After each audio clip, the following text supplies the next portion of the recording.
Bonjour et bienvenue à cette 22e capsule, un exposé de l'Évangile qui nous annonce que Dieu a prouvé son amour envers nous. J'aime tellement le mot prouver, qui veut dire établir selon le dictionnaire, établir comme un fait réel, un fait certain. Dieu a prouvé son amour envers nous en ce que lorsque nous étions encore des pécheurs, 2 versets plus loin, des ennemis, Dieu met en pratique ce qu'il dit prêche, aimez vos ennemis. Dieu prouve son amour envers nous à ce que lorsque nous étions encore des pécheurs, ennemis, Christ est mort pour nous réconcilier avec lui-même. S'il y en a besoin de réconciliation, sûrement l'homme est en guerre, l'homme ne veut rien savoir de Dieu. L'homme a offensé Dieu. Et Dieu veut se réconcilier avec nous. C'est lui qui veut faire cela. Et moi, je trouvais ça une folie qu'il soit mort pour moi. Comme j'ai déjà dit, je vais l'expliquer aujourd'hui. Jeune, j'avais vu un film sur l'Antichrist qui s'appelait Omen. Et dans ce film-là, un jeune enfant avait été adopté par une famille très riche et il était protégé par un culte satanique. Et un jour, une journée de fête, pour lui, on fêtait dans le manoir de cette famille très riche qui a été éliminée pour qu'il lui devienne un héritier fortuné.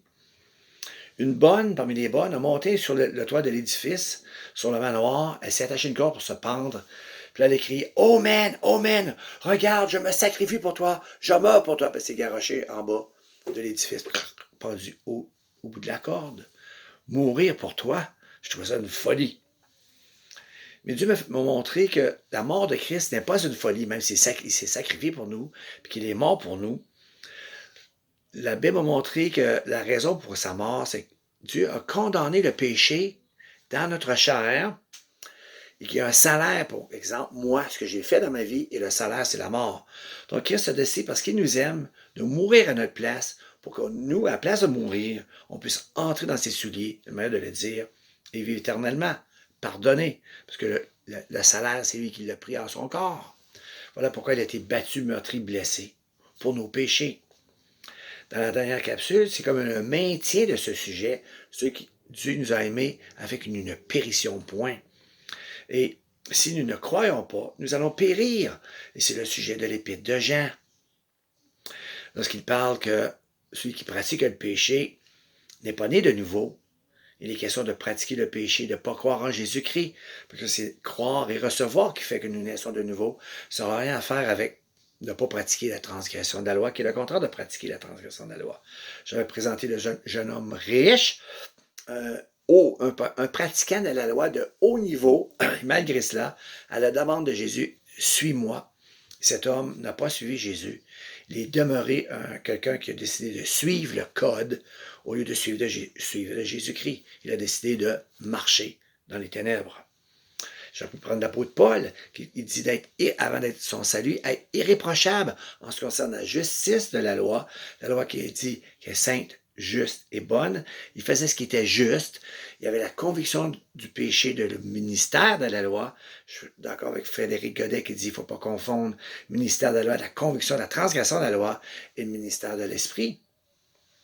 Il ne peut pas être irréprochable pour savoir ce qu'était le péché, être convaincu ce qu'était le péché, pour ne pas le faire. Être irréprochable. Il connaissait la loi, il savait qu'il était pécheur, donc il savait, on ne peut pas le reprocher. « Hey, tu caches tes péchés. » Il savait très bien, il avouait ses péchés, il s'en détournait, il obtenait la miséricorde d'avouer ses péchés, il s'en détournait, et malgré ça, ne devenait pas un enfant de Dieu, parce qu'il ne croyait pas en Jésus-Christ. Il ne recevait pas le pardon des péchés qui est dans le sang de l'agneau. Il n'avait pas le témoignage du Père, parce qu'il ne croyait pas les messages de l'Évangile. Même il voulait mettre à mort ce message. Ceux qui avaient ce message étaient un antichrist, et malgré cela, il était irréprochable face à la loi, parce qu'il croyait obéir à la loi, de s'élever que tous les faux Christ, et pas le Christ pour un faux Christ. Lorsqu'avoue ses péchés, il va dire « J'étais un incrédule, un homme violent ». Donc, c'est pas parce que tu avoues tes péchés, tu t'en détournes, puis que tu crois en Dieu, comme l'apôtre Paul, que là, tu es né de nouveau, que tu as une foi vivante. Ta foi est morte. Parce qu'il y a une seule foi vivante. C'est lorsque c'est l'action de Dieu lui-même. Jésus l'a dit, là, que aux Juifs qui demandaient c'était quoi les œuvres de Dieu, les œuvres vivantes, les œuvres de Dieu pour avoir la vie éternelle. Et Jésus a dit, l'œuvre de Dieu, c'est que vous croyez à celui qui l'a envoyé. Donc, c'est l'œuvre de Dieu qui est une vivante. Tu crois en Jésus-Christ, dans les termes de l'Évangile, et tu vas avoir la foi vivante. C'est pas croire en Dieu et te détourner tes péchés et les avouer qui vont faire de toi un homme nouveau. Ça, c'est se nettoyer soi-même.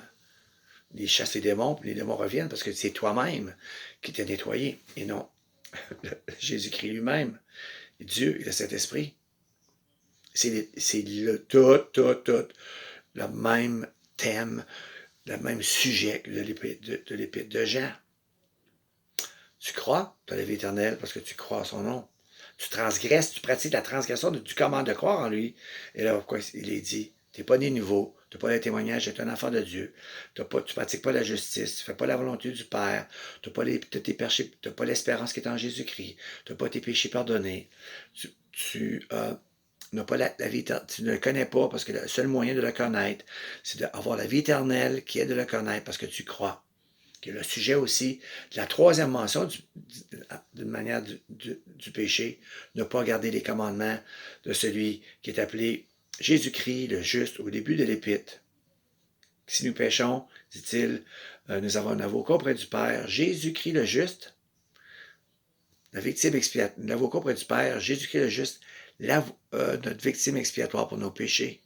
Ceux qui gardent ses commandements, le contraire, tu ne peux pas garder les commandements de l'agneau de Dieu. Mais tu pratiques le péché. Tu ne vas rien savoir de Jésus-Christ et ce qui vient de Jésus-Christ. Voilà tout le sujet de Jean. Mais le contraire, c'est tu vas marcher dans la lumière. Dans ma dernière capsule, je mets en lumière que la pratique du péché, ceux qui disent que c'est la pratique de la transgression de la loi, le né de nouveau ne pratique pas le péché de la transgression de la loi, est un faux témoignage. Un faux témoignage, ça veut dire pas seulement mentir, mais pas d'enseigner rien de faux, rien qui serait une erreur. Et Jacques, lui, ce qu'il dit, c'est que ça ne peut pas être la pratique du péché, la transgression de la loi, parce que lui, il enseigne que le né de nouveau pratique la transgression de la loi. Et m'introduire dans ce sujet, j'aimerais nommer 4 choses. La première, le commentaire de John Piper, qui dit ceci, en ce qui concerne 1 Jean 3, 4. Comment comprendre que d'une main, nous sommes nés de nouveau, et de l'autre main, nos péchés au continu, qui n'en finissent pas? Juste te dire, voir si j'ai perverti ce qu'il dit, je vais vous le dire en anglais. Voici ce que John Piper dit en anglais, pour ceux qui comprennent l'anglais. How do we understand, in one hand, that we are born again, and on the other hand, on our ongoing sins, nos péchés qui n'en finissent pas, au continu? C'est la définition de la pratique de la transgression de la loi.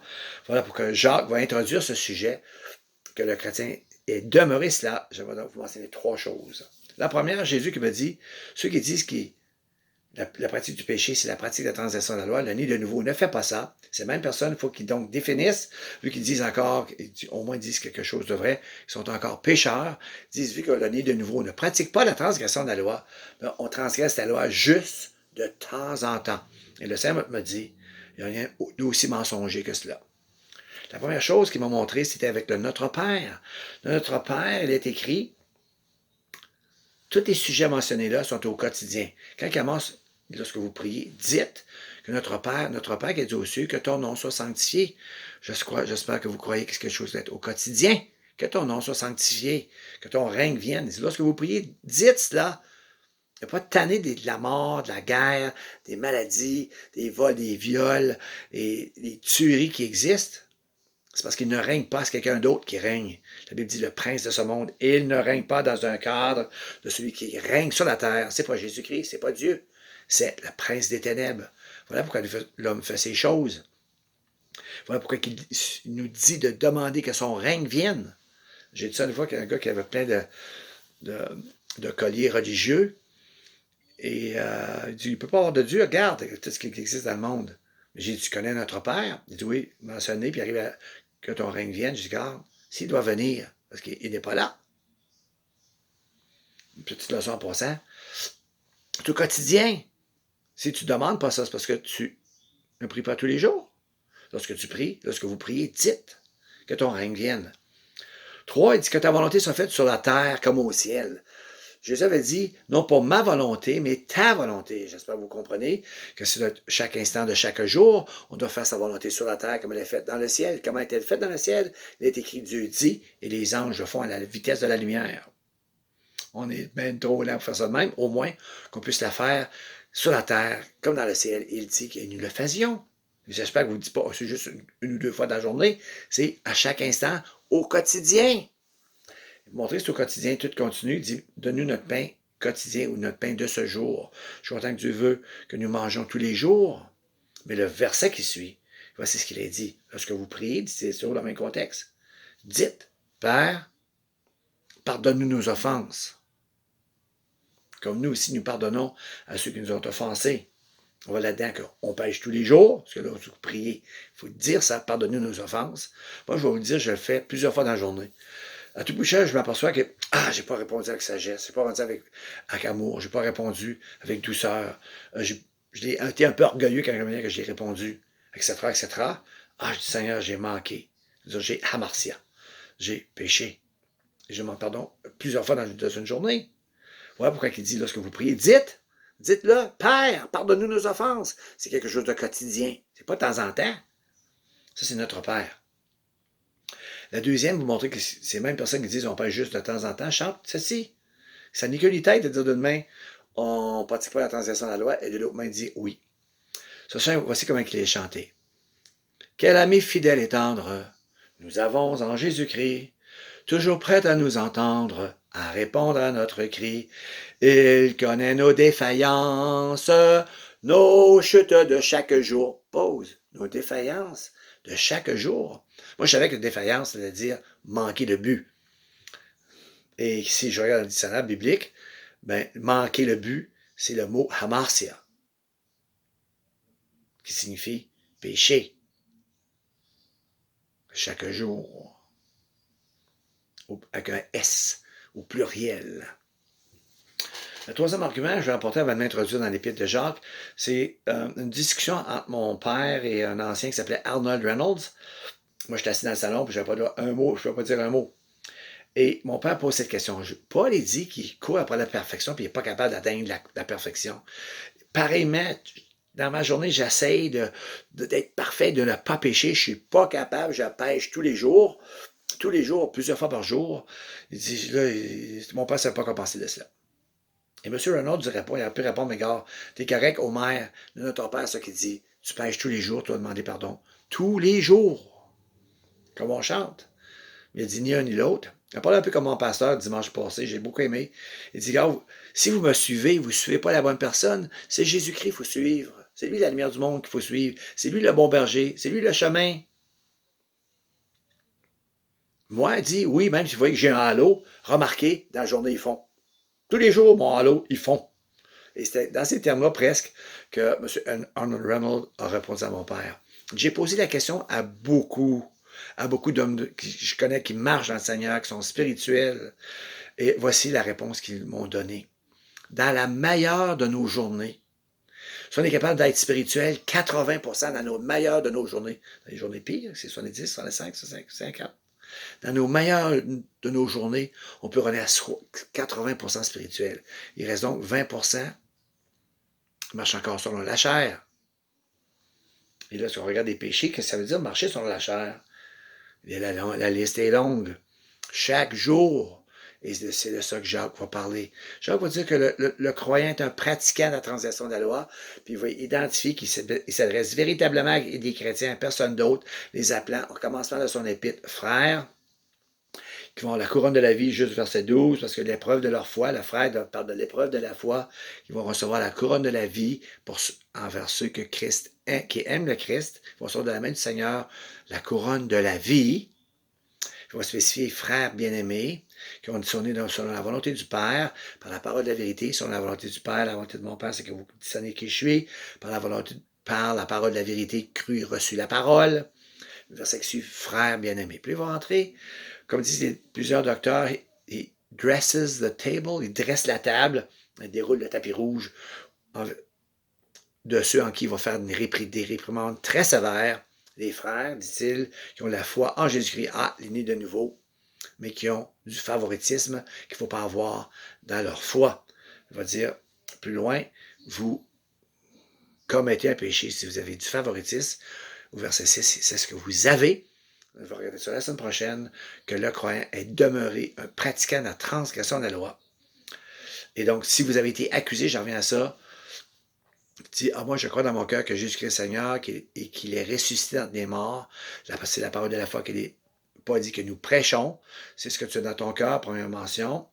Définissant, c'est que tu as dans ton cœur, tu crois ce que tu crois et que tu confesses, parce que c'est un croyant du cœur, 3 mentions. Oh, un cœur selon Dieu. 1 fois, 2 fois, 3 fois, adjugé. Un cœur selon Dieu, c'est la parole de la foi dans son cœur, le contenu de cette parole de la foi dans son cœur. Il croit que Jésus-Christ est dans tes morts. Il croit qu'il est le Seigneur. Il a invoqué son nom pour être sauvé.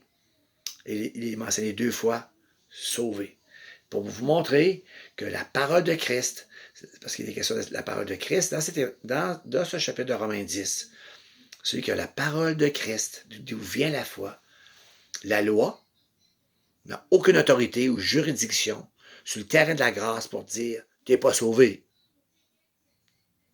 Elle n'a aucune autorisation de dire à celui qui a la parole de la foi dans son cœur, c'est dans les termes de ce qu'est la parole de la foi, et qui a invoqué son nom et Christ à laquelle il a répondu, ne peut dire t'es pas sauvé. Pourquoi? Parce que Jacques, je vais vous montrer plus tard dans une autre capsule, Paul, quand il finit Romains chapitre 7, va dire je suis esclave du péché, il met un petit point. Mais maintenant, il n'y a aucune condamnation pour ceux en Jésus-Christ. Il est un esclave, mais il est aussi sans aucune condamnation. Ah, j'ai dit c'est l'épître de Jean. Tu fais des péchés, tu es croyant en Jésus-Christ, tu es déclaré juste comme lui-même est juste. Quelqu'un qui n'a jamais fait de péché, qui n'en fait pas et qui n'en fera jamais. C'est ça, incondamnable.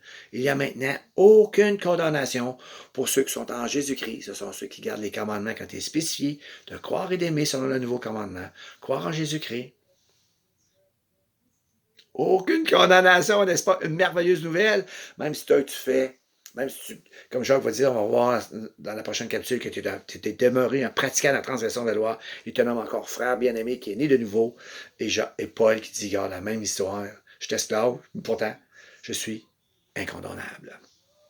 C'est l'invitation que Dieu fait. Il veut vous réconcilier avec Dieu. Voilà pourquoi Christ est mort. Il veut vous déclarer incondamnable, malgré, comme Jean va dire, que tu as et que tu fais des péchés.